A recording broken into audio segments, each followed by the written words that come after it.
they talk about how it's like a problem and it's like something that happens a lot, but it's like I don't think anybody's ever considered how it goes both ways. I think I said this before, because it's like the amount of people that asked like if I could marry them. Just as much as like some people are like in a parasocial relationship, like so are most streamers and VTubers too. There was people who had like these cut out pictures or whatever, and they were like holding it up to the camera, right? And they were like, "Yo, do you see this?" And I was like, "Oh no, could you bring this closer?" And then they put it closer, and then it just says like, "Will you marry me?" I can't speak for everybody, but I know for me, it's like I started VTubing because I was lonely, and I was in a very lonely, weird part of my life. I'm trying to be careful about that kind of thing, okay? I don't want to be like, oh my god, I love my audience, alright? Because then some people take that. They take that and they run with it, and they're like, oh, this streamer loves me. I should give them my money because they love me and they care about me, okay?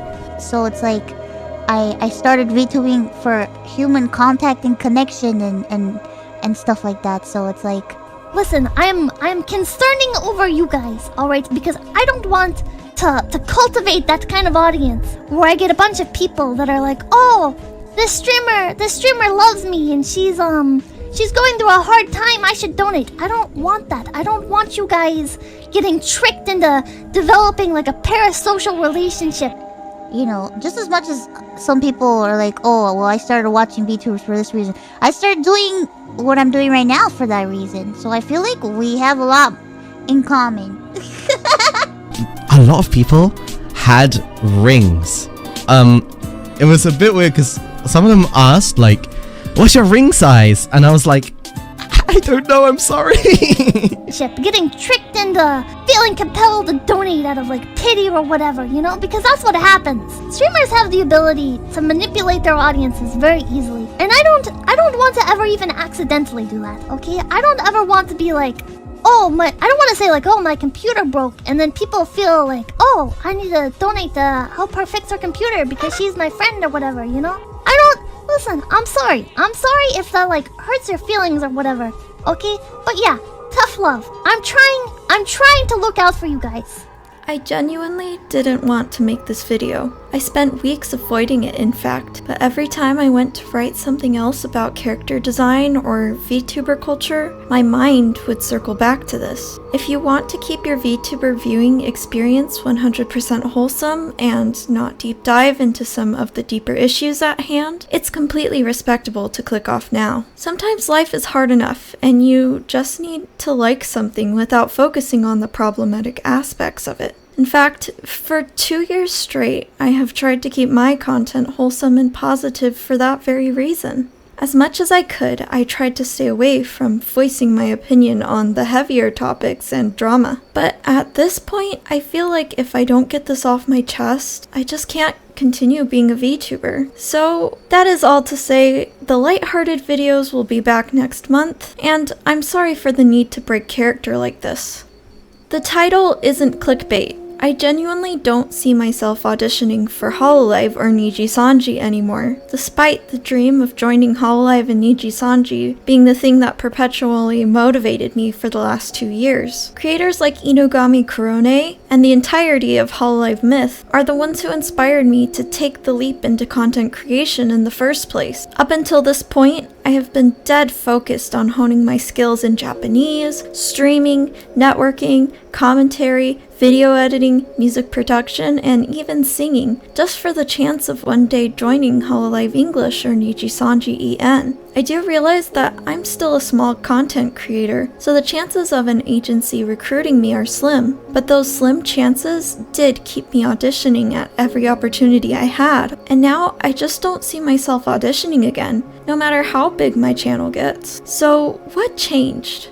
Well, I gradually came to the realization that I'd be miserable in the current landscape surrounding VTuber agencies. From the fan culture to the agency work culture to the idol culture that plagues the VTuber sphere. It sounds like my worst nightmare. Let me break it down further. agencies rely on parasocial relationships. It appears to me from an outside perspective that agencies like Hololive and Nijisanji do not shy away from the most lucrative, yet most dangerous parts of their fan base, the Gachikois. That being a Japanese term that refers to a fan who is in love with an idol or actor. I wouldn't say this is the case for every agency, but essentially, the top VTuber agencies built their success off the backs of parasocial relationships. Parasocial relationships are common in the entertainment industry and vary in severity depending on the type. However, a lot of these agency-affiliated creators tend to garner parasocial relationships of the romantic nature, which is in my opinion the most toxic type, but also the most lucrative type of parasocial relationship. The most profitable donors in a VTuber's audience are the fans who are so deep in their parasocial romantic fantasies that they equate their donations to the streamer as a show of their love. The streamer then reading their messages or thanking them is confirmation in their head that the streamer loves them back in some form. These top donors are presumably using their favorite creator's stream as a replacement for a lack of romantic partner in their own life. This can of course also happen to creators who show themselves on camera as well, but with VTubers there's another layer to it. This is just my speculation, but I believe this behavior is compounded by waifu and idol culture. I won't go too much into detail because I'm sure you are all familiar, but waifu and husbando culture is when people get really attached to a fictional, often 2D character. Though usually harmless, at times, waifu culture can go as far as to replace romantic relationships for someone entirely. The one issue is, anime characters are limited only to the amount of episodes they appear in. VTubers, on the other hand, are anime in appearance, but aren't limited to the writers of the anime. They are essentially an upgraded waifu to these types of fans because they can interact back with the fans in real time. Idol culture is similar to that of waifu culture, but involves men and women singers and dancers that are recruited for their pure, friendly, and flawless traits. Idol agencies encourage the fans to follow their individual favorite idol on their journey to achieve greatness on stage. Idol's brand image is often strictly controlled by idol agencies to make them seem more perfect to the outside viewer. Their private life and romantic relationships are often restricted so that the idol's viewers can build their own parasocial fantasies surrounding them. Idols often have short careers because it is a very demanding industry. Like idols, VTubers are able to continue to make content in real time for their fans to clip and admire, but like anime characters, they are capable of a flawless, youth-like appearance and fantastical design. Unfortunately, the VTuber industry has absorbed the toxic traits of both waifu culture and idol culture. With this profitable anime and idol-loving Gachikoi demographic established, agencies needed to find talents willing to keep up this fantasy for their viewers. I've compiled a list of traits that agencies seem to scout for in their VTuber talents. The formula to appeal to the Gachikoi VTuber audience. A neat girl introvert or gremlin of the internet. The secret taco cave, basically. It will be a cave because I'll basically never leave my cave. 大体は実家暮らし、家のニートするとき実家暮らしなんです。でもマジで、ニートを脱ニートしたいんだったら、やっぱ実家にいて脱ニートはできない。だってニートの甘みを感じてしまったらもう抜け出せないから。職業、普段はニートやってるけど、隠れてアイドルやってます。漫画描けそう。ぼちぼちの方かなーって思うけど、この前さ、ちゃんと喋れなかったから今日こそちゃんと喋りたいなと思って。前回よりは人数少ないんだから頑張れば話せるかもしれない。どうした？緊張してるのか？してるよ。してる。なんて言うんだろう。二人も緊張するし、二人が一番緊張するね。大人数も喋れないけど二人も嫌っていうほんと最悪だよね。6番。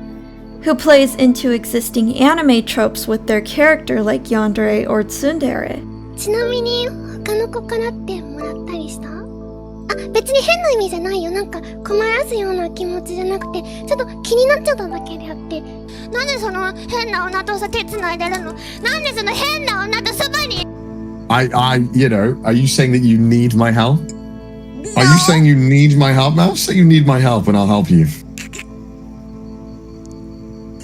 It's not that hard. You speak English, right, Mouse? I don't want to speak your weird mixed up alphabet soup language anyway. Who is a weeb with tastes the guys in their audience can relate to. アニメ、ヘイサボたちおすすめある？なんか、まあ、でもおすすめあるって言ってもやっぱり、ジャンルがあるから、なんか要は基本アニメが好きなジャンルは、割とファンタジーとか、バトルものが結構好き。ジャンプ系とかも好きなんだよ。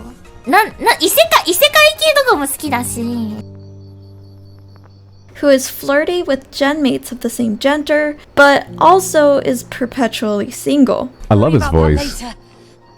I love your voice. Oh, shut your mouth. 一緒に住みたい。一緒に住む？じゃあ。住みたい。本当に？うん。やだ。なんでよ。何？今の流れじゃあ一緒に住もうねって流れだったじゃん。And someone who is accidentally yabai and embarrassed about it. That sounded like a smooch. I didn't mean to do that. That was an accident. I did not. Hold on. I was trying to make a beat. No. Stop it. There's no smoochies. I accidentally popped my mouth wrong.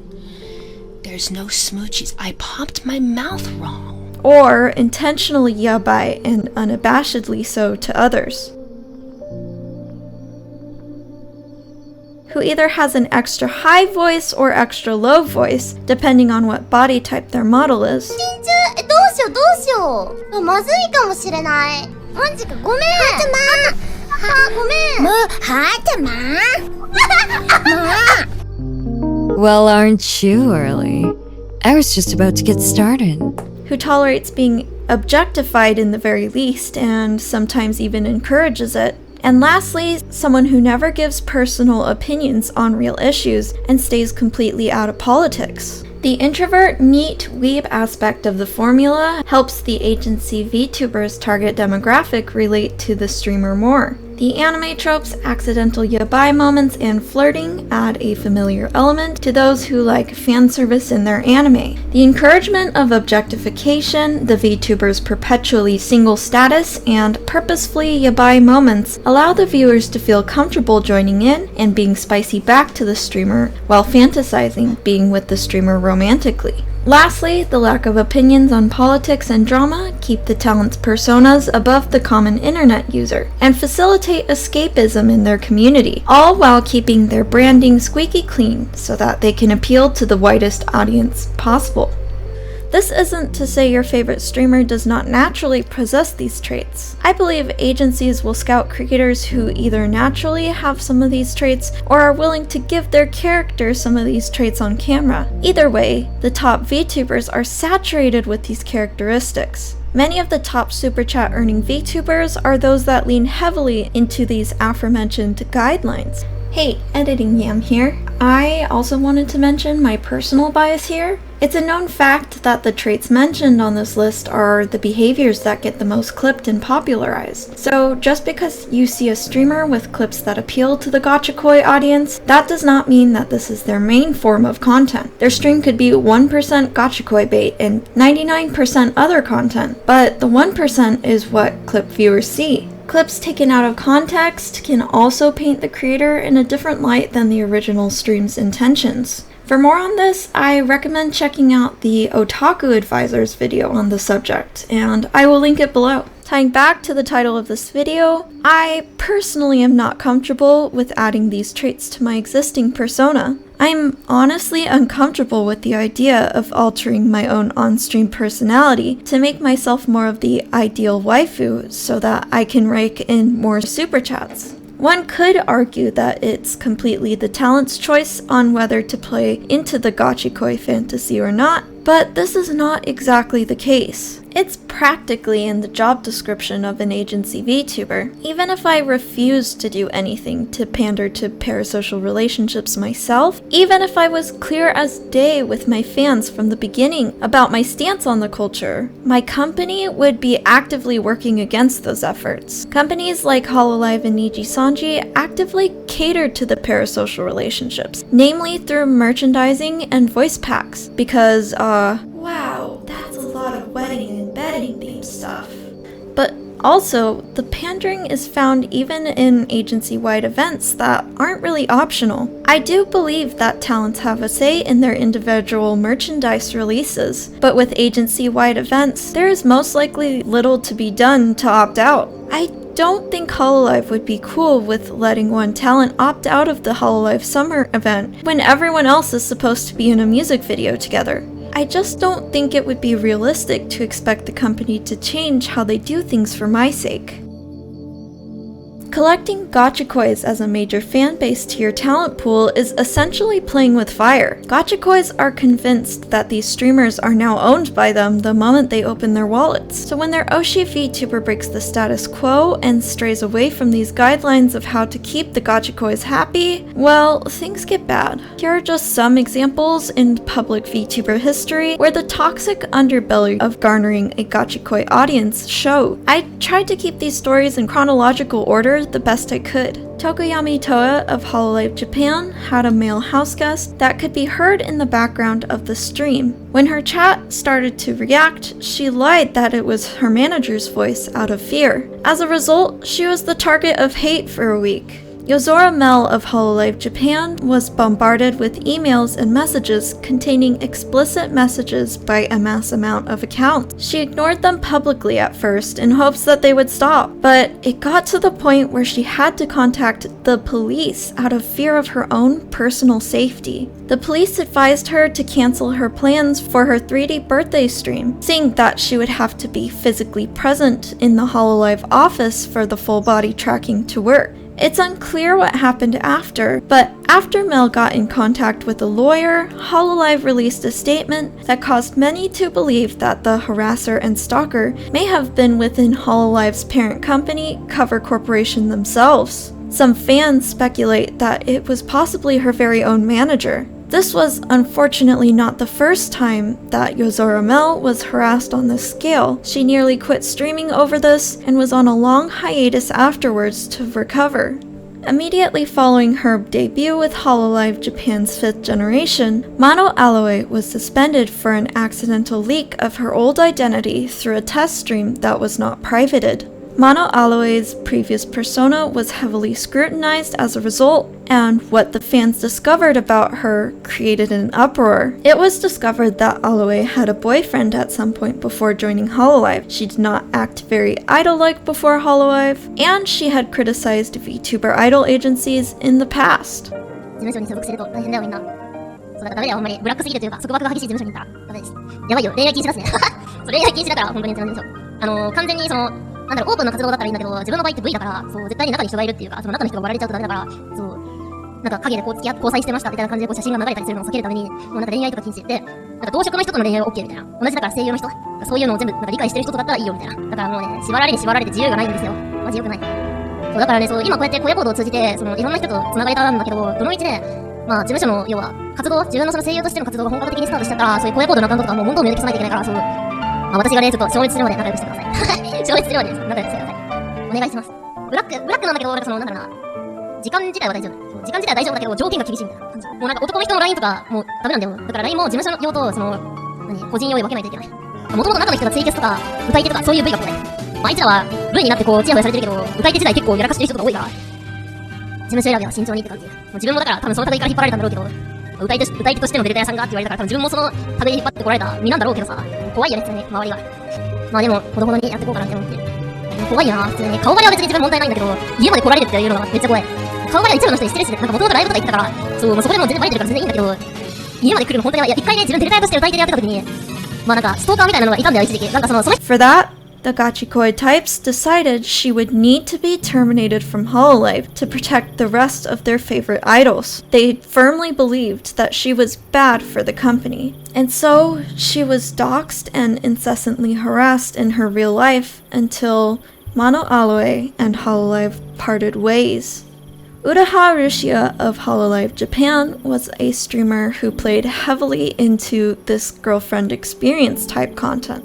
彼女と別れてここに来ました。癒されたのでしょ？癒されたのでしょ？ありがとうございます。彼女さんと別れちゃったの？残念だったね。でもさ、もう彼女と別れて、ルシアと出会えた。それってすごく素敵なことじゃない？でもこれからはルシアでよくない？他の女の人とか別に見なくていいじゃん。ルシア、いつもここにいるしさ、いいと思うんだけど。During a stream, a message from a famous male singer, Mafu Mafu, popped up on her screen, and the message said, "I'm coming home," in a very familiar way. Mafu Mafu was also a VTuber on the side and played into the boyfriend experience type of content himself. Old speculation that Rushia and Mafu were dating exploded, and though Mafu Mafu was able to make a public statement debunking these claims, Rushia was forced by management to remain silent. Unable to bear to do so, Rushia reached out to a large Japanese drama YouTuber named Kore Kore to clear her name. Rushia would give him inside information on her experience. The next thing the fans were greeted with was a letter from Cover Corporation informing us that Uruha Rushia was terminated from the company due to a breach in her contract, effective immediately. In hindsight, it's speculated that this decision to give Kore Kore inside information was what led to Rushia being fired. It seems like she gave Kore Kore some information that she did want public, and other information that she did not want public, but Kore Kore, being a drama VTuber, divulged all of it. Some people still solely blame Rushia for this, but as someone who witnessed how deep her mental health crisis became during this time, I honestly don't. I personally think that Hololive needed to support Rushia more here. Luckily, she is doing well for herself now, so these tragic events have a happy end. She has chosen to continue to make some of the same type of content in her new life, which is a bit concerning to some. Calliope Mori of Hololive English garnered a hate brigade over essentially challenging the standards of idol culture in regards to remaining silent and polite when it comes to controversy. She has been known to go against the established idol culture in Hololive by associating herself with not only men, but also other creators that were critical of Hololive in the past, such as CDawg VA. So something like Hololive is a good example of this, because it's almost instant success. You don't have to be a good streamer. You will get success, right? Because you're part of Hololive, right? You'll get money. You'll get a lot more money than most people will see in their lifetime monthly, right? We agree on that. Is that fair to say? Dead Mushi, big ups to you. Thank you so much for the red brick. I enjoyed your JoJo space earlier, although I think you should shy away from acknowledging people who've only spoken negatively about Hololive talents on stream like Connor. Oh geez, here we go again. He apologized personally to me. Thanks for the cash, dude, though, I guess. Like, I hope you can get a refund, but I don't appreciate that. That's really not cool of you. It duped me too. This is an odd one. Yeah. No, he personally apologized to me and actually every single member of EN. By responding to drama with her own opinions, she's only sparked more hate. During the aftermath of the CDawg drama, I remember scrolling the quote retweets, and I still remember how sexist a lot of the comments towards Calliope were. Things that would have never been said to a male content creator, no matter how bad their offense was, were being flung at Callie. Rule in super chats, guys.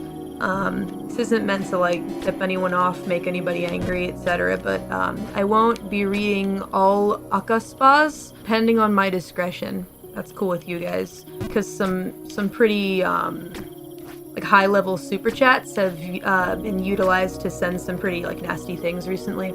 So yeah, that's just kind of how we're gonna do it. Usually I choose to ignore them and just like not read them, but I've slipped up a little bit and like put down my guard. So yeah, that's kind of how it's gonna go. Callie went on hiatus, and then an unrelated content creator named Demon Dice wrote a vent album titled Shut Up and Get Happy that, if you have not listened to yet, may just help you gain perspective on the issue. Gonna spin a rock, middle of the void, leave marbles over to the top. Cause you got annoyed that I got a voice, that I made it that choice. I'm sucking little boys, getting bored with the toys. So I am not your daughter, your wife, or your role model. You aren't my boss, or my mom, or my dad. And you have got to reassess. Make you sad. Why they gotta beat on us just cause they be bored? Like the Dorito to stuff that keyboard. Give it a thought or two, cause I am as odd as you. I cannot deliver, even have what they promise you. You gon' stay screaming, thinking we don't make mistakes. We as a me and the other idols, our fans taking over recital. It's real from the AM. Vital opinions, better not say them. This is the business of content and mayhem. We keep dancing just like monkeys. Can I get an A? Later on, Callie was also blamed for putting fellow genmate Gargura in quote-unquote danger by accidentally bringing her to a party location during their off-collab, as if Gura is not a grown woman who couldn't take care of herself. To me, the hate towards Callie seems less about her breaking the parasocial illusion that her own fans have with her, and more about Gachikoi seeing her as a threat to their parasocial relationships with other VTubers in her agency. Vox Akuma of Nijisanji EN is one of the male VTubers who's willing to cater to parasocial fans, but not without a good number of consequences. Vox was doing one of his fairly common date ASMR streams when fellow Nijisanji EN member Reimu Endo messaged Vox in Discord. Reimu would immediately be attacked by his hive of parasocial fans for breaking their immersion, even being sent death threats days after the stream. This was the first instance that I personally realized the dangers of parasocial relationships don't just extend to those facilitating them, but the people who associate themselves with the talent. Reimu was not the one facilitating the parasocial bait stream, it was Vox. She got attacked by mere association, and unfortunately, Vox took his sweet time addressing the situation and calling out his fans. The next incident with Vox Akuma was one of a different nature. Vox got close with an independent VTuber named Shoto, and they would make some spicy jokes together on stream, which of course had created a shipping culture in their fan base. It got to the point where Shoto could not stream alone without people asking for Vox, and even wouldn't let Shoto collaborate with anyone else. Both Shoto and Vox addressed this individually on their streams because it was clearly getting out of hand. It's not such a big deal, but it's been bothering me for a while, and people have been telling me that I need to be more firm when setting my boundaries, and so I'm gonna do that right now. We have a pretty clear rule. Whenever you click on chat, it says, or at least the first time you click on chat, it says, do not bring me up in other livers' chats, and do not bring up other livers in my chat. I love Shoto with all my heart. He's one of my closest friends. We collab all the time and I love him very, very dearly. But I am not enjoying seeing people bring him up in my chat 24/7, no matter how much he has to do with the stream itself. Do you understand? Since these and many other incidents, Vox Akuma has decided to set boundaries with his fans and speak out against parasocial relationships, but has also chosen to continue to make the same type of content. I see the fan base criticizing Vox Akuma for garnering parasocial relationships more than his female peers, despite some of the female streamers being on this same level. This shows me that it may be easier to see the flaws in the way a streamer conducts themselves when you are not their target demographic. It's easier for male viewers to point out the flaws in the way Vox Akuma feeds into his toxic fanbase, even if they are fans of female streamers who use the same strategies. I personally find female and male streamers who feed parasocial relationships and don't set boundaries to be equally as dangerous as one another. Ouro Kronii of Hololive English collabed in a large co-ed group of Cover Corporation VTubers that contained 2 male VTubers from the Holostars English branch. A vocal portion of her audience commented on the situation via chat messages, super chats, and comments on the VOD, telling Kronii she shouldn't be collabing with guys at all, while others shipped her with the 2 male members involved. Kronii then addressed the situation on stream, being honest with her opinion on the matter. Don't ship people. It's weird, especially when we're coworkers. Do you ship your coworkers? Think about it. And if we think logically, why would anyone date someone from the same workplace? That's not being professional. Everyone's being professional here. And why would they want to risk damaging their reputation to be in a relationship with someone here? Come on, think about it. And realistically speaking, I guess it's hard for me to understand. We don't like every guy that we see or talk to, and the guys feel the same way too. I have a thing called preference and taste. Do you not have friends of the opposite sex though? Unfortunately, her honest feelings only added gasoline to the fire because they didn't line up with the Gachikoi fantasy of relationships within the Hololive roster. By pointing out that it's weird to ship co-workers together, Kronii implied that other ships in Hololive like Okayu and Kronii may never happen. Despite it being a well-known rule that relationships within the company are prohibited, the idea of their favorite ships being called out angers these types of fans. Kronii went on break after this whole fiasco, and when she returned, she stood her ground, and this time Hololive backed her up in a statement. The reason I bring all these stories up isn't to police what kind of content is acceptable to make and profit from. The reason I bring these instances up is to show that despite being good for business, catering to gachikois is dangerous, not only for the talent facilitating the parasociality, but for all the talents around them as well. The wedding merchandise, pandering events, voice packs, choice of cover songs, te moments, yabai moments. All of it contributes to this toxic fanbase behavior in some way, and the consequences of this gachikoi departure from reality can ruin careers and lives, as we saw with Mano Aloe. I think we're all aware of this happening in the VTuber fanbase, but it's played off as an ironic joke so often that we forget the weight of what can happen when it gets out of hand. It's all fun and games until someone gets hurt. So what does this mean for indie VTubers? At this point, some people may be thinking, we get it, you're critical of VTuber agencies, just don't join one then. And to that I say, please remind yourself of the title of this video. I'm not joining an agency anytime soon. The real driving force behind why I decided to make this video is actually because there's basically no escape from the corporate VTuber culture, even when you remain independent. Indie VTubers are also facing the consequences of the choices of top VTuber agencies. Part of the reason being that VTuber culture is very niche and homogenized. Songs, memes, and games that trend within the community are covered by indies and corporates alike at lightning speed. Because the content is so homogenized, so too is the fan base. This homogenization means in order to appeal to the existing fan base, indies have also adopted this formula to appeal to the gachikoi audience in order to find success. Wherever you look,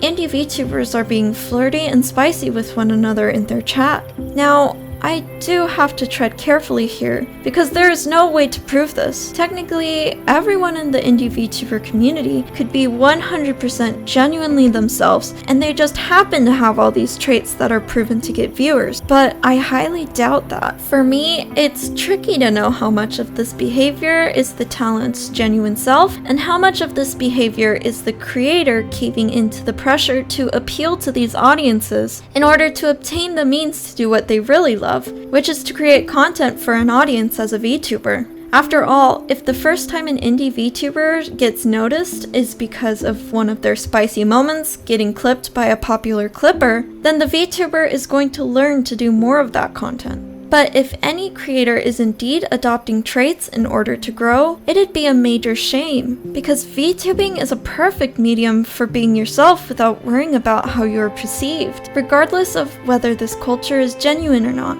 it has one major problem. This culture is inescapable. The gachikoi appeal culture permeates all VTuber spaces. And that's a problem for me specifically. As a VTuber of over 2 years now, I have experienced a lot of what this community has to offer. A lot of it is good, but a lot of it is really bad. When I started my VTuber journey as Lorelei Alto, the VTuber community looked so wholesome and promising. Then, I really met the fan base. I'd get weird DMs talking about my model's body, namely mentioning her exposed legs, and my first thought was, oh, my bad, I didn't think that outfit would attract weirdos, and blamed myself for these encounters. Then, I learned the hard way not to join group collabs without knowing every single VTuber personally. When a fellow VTuber in the collab would read a spicy doujin they wrote of my character on my stream without my permission, I cancelled the rest of my streams for that week because I felt so empty and gross.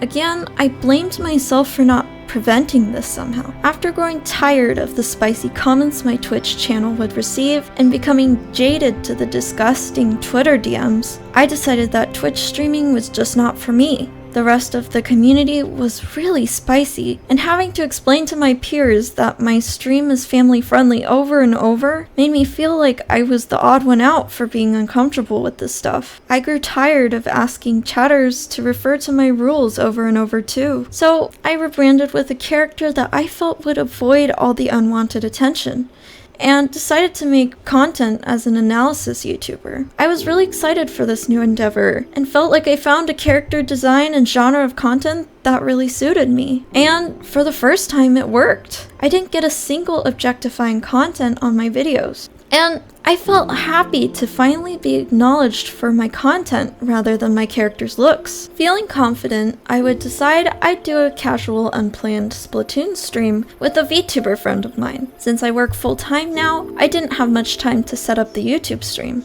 I literally got off of work, stuffed ramen in my face, edited the thumbnail for 10 minutes, and looked up a tutorial on how to stream on YouTube 20 minutes before going live. I didn't think twice about needing moderators or anything of the sort. Big mistake. Needless to say, I got more unwanted attention in my chat. Not only that, but someone started shipping me with my collab partner in a very graphic way. And since then, I just haven't felt like creating, which is a huge shame because I've gotten more support for this YouTube channel than I even know what to do with. I have so much amazing content planned for the future, but I just can't bring myself to write anything right now. VTubers connect with their avatar like it's their own body, and we aren't just characters. I have tried to create a layer of separation between me and my VTuber, and I still haven't succeeded with that, but I'll keep trying. If I hypothetically had gotten into Nijisanji or Hololive, I wouldn't be able to handle the treatment of the fans at all. The agency life is clearly not for me because I already find being a small streamer this difficult. But in my opinion, it shouldn't be this hard to have a fan base who respects boundaries. I look at female creators of other genres, and not to say that they don't receive unwanted comments, but it seems like the majority of their fan base is being a lot more respectable than the VTuber fan base on average. The amount of things that get passed off as acceptable or as jokes in the VTuber sphere is disturbing to me. Now people in the comments are gonna say, well, if it makes you so uncomfortable, why are you even a VTuber at this point? And to that I say, I have a lot of hope in the medium of VTubing. If you strip away the Gachikoi culture, the industry relying on the parasocial relationship money flow, and the spicy jokes, the concept of VTubers are incredible. You get to represent who you are with a character that was designed and tailored to who you are on the inside, and leave your real life behind for a bit. It's the perfect escape that allows you to truly be yourself. Imagine a world where we had complete control over how we present ourselves to others, what we would include and what we would leave out. That's the part of VTubing that keeps me passionate. The idea of VTubers can go so far beyond the niche culture that VTuber companies and their fans have locked us into. And I genuinely hope that our legacy reflects the potential of the medium rather than the toxicity of the fan base. Though I was incredibly negative in this video, I do not hate these companies or creators. I believe there's more nuance than Hololive bad and I hate these creators. While researching for this video, I saw a lot of polarized content on VTubers and parasocial relationships from people who genuinely hate VTubers just for existing. I hope that I was able to offer a more balanced perspective on the matter. I'm actually a big fan of a handful of talents within Hololive and Nijisanji. Just because I wouldn't personally participate in the activities they do doesn't mean I have to boycott them. In fact, I plan on making more and more design videos celebrating these talents and the hard work that goes into an agency VTuber persona. After all types of anime genres exist and can become successful. I can personally stay in my lane of anime I like and ignore the rest. I believe we can all do the same with VTubers and just watch the creators that we like the content of and respectfully avoid watching the rest. To the VTubers who want to continue with these activities that appeal to a Gachikoi demographic, please educate yourself and understand the risks involved. I see a lot of trends like this one on Twitter floating around, and I get a little concerned. Just know what you're getting into. Set boundaries with your fans from day one and don't budge on what your limits are. And if you're a VTuber fan, always read individual VTubers' chat rules and respect their boundaries. Never assume everyone is okay with the popular VTuber chat culture. Thank you for sticking with me to the end of this darker video. I don't plan on this type of thing to be my regular content. In fact, I'm rather relieved to finally have this off my chest so that I can continue to make the lighthearted stuff about VTuber design again. As always, take care, Bat Bunch. Remainless? You guys, you're gonna be just fine. With such a pure, sweet, loving heart that you guys have, you beautiful chickens, y'all are gonna be fine.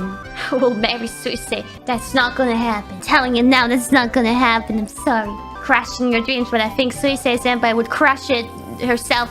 No, something like that shouldn't, and I know that you just, I think you don't take it that seriously anyway, but I think there are some people who take this kind of stuff so serious that it holds them back from actually living their life and creating real relationships or neglecting real relationships or just not like thinking about them at all anymore. Like when it gets to a really bad level of being intoxicated, or I don't know what I should call it. I'm not sure if there's anyone here who feels like that could be them. I would like to assume that at least 99% of you guys are not that way.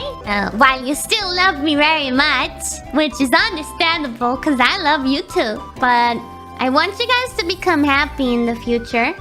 Everyone deserves happiness in life, and whatever brings you happiness, it doesn't need to be love. I mean, some people maybe don't need that in their life. Maybe some people need other things, but I just don't want people to be held back by something like that and like missing out on things in real life and forgetting how it feels to have like these kind of things happen to them in real life in the first place. Because after all of that seat, I think it's understandable that a lot of us are like so locked up at home and just haven't had much interactions and all that for like possibly 2 years at this point. And maybe you are at a point where you feel like, I've made it for 2 years. You know what? I'll never go outside anymore. The virtual life is the better life. I hope that if someone feels like that, you can break out of your shell again at some point and enjoy what life is really about. As much as I appreciate you guys being in here always, at any time, there's so many beautiful places outside to visit, so many fun things to do, in some places, and friendship is what life is truly about. Yeah, I don't like going outside much either, so I have to force myself to.